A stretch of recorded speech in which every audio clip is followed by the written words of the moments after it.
So this video will show you how to use the Files feature within MavCentral to store documents and anything else that you might want to share within your RSO. So there's a couple different ways to get to it. First, you need to find your RSO page. So I'll use the Maverick Involvement team as an example.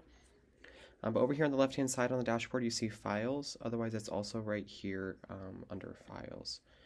And so this stores anything from documents, pictures, anything that you would like to store that could be considered a file for your RSO.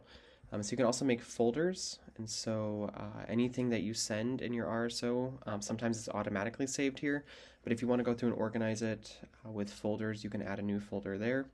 Otherwise, the upload button is how you upload any file that you want to upload onto your RSO page. You can just upload the file via that. If you want to search your files, you can do so here. Otherwise, you can also filter through a certain order as well.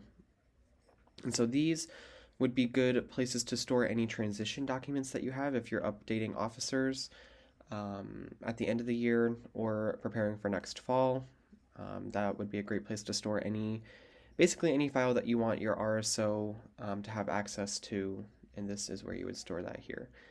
If you want to move them around, you can do so with this button.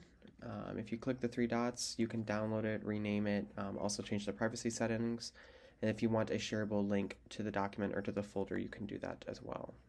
And that is how you use the Files feature within MavCentral.